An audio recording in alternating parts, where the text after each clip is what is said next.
want to talk some more to Eric Margulies and Kamran Bukhari about Afghanistan and Canada, but first we want to give you an idea of what this country's mission there really involves. The CBC's James Murray has a look at one particular week with the Canadian Forces. James. Well, Peter, tonight we can give you some idea of what's in store for the United States and all of those additional troops in a particularly tough part of southern Afghanistan, a place Canadians have been dealing with pretty much on their own for years. Pinned down, knocked down, the Vandus are in real trouble. Staggered by a Taliban attack in the killing fields of Zari district west of Kandahar. Now, we'll tell you right away that everyone wearing a maple leaf in this battle makes it out alive. And we'll tell you something else, something even the Taliban forces who have these soldiers in their sights may not know. All of this is going according to plan. His plan. Major Tim Arsenault commands one of Canada's forward operating bases in southern Afghanistan.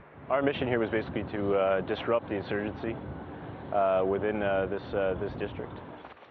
Canadian forces took us along on a disrupt mission in the heat of the summer, the kind they've been running here for years, starting with a long, dangerous walk right into the enemy's backyard. If there's a wall in the way, well, the military calls this a hard knock. No one here is putting up a fight, not now, but gunshot residue tests say these farmers have had more than just children in their hands. Interrogations, arrests. Nights and days are spent in villages that often seem frozen in time. The farmers and villagers seem friendly enough.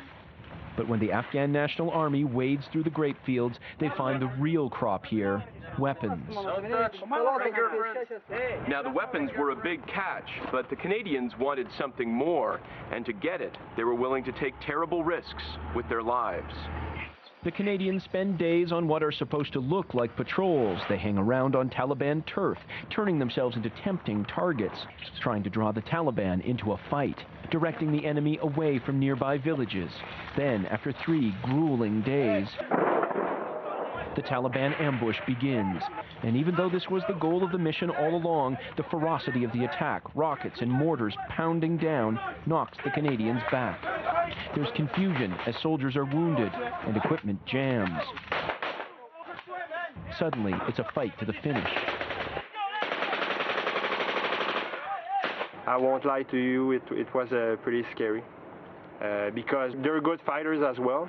Some people think that Taliban don't know how to shoot. That's not always true. They know how to shoot. For hours, the battle rages. Eager to attack, the Taliban make a mistake, gathering in numbers, close together. Sitting ducks for an artillery strike from the forward operating base kilometers away. And at the end, I believe we inflicted them a lot of loss because we react fast. This is the new generation of Canadian soldiers. They're not peacekeepers. Do you feel like the people that are here have made a difference in this region? Absolutely, because I firmly believe that of everything that we've done here and all the equipment we've denied to the insurgents, I think it's very clear in my mind that we have managed to protect the populated areas. Heading out, hitting hard, and then heading right back to base, only to do the whole thing all over again a week or 2 later. That's what the Canadians have been doing. As we mentioned, the Americans are taking over much of that fight. For Canada, for now, expect more emphasis on Kandahar City and on that agricultural region just north of Kandahar, the Arghandab. Different terrain, Peter, but the fight doesn't get any easier from here on in. All right, James Murray in Kandahar tonight. Back now with columnist and foreign affairs analyst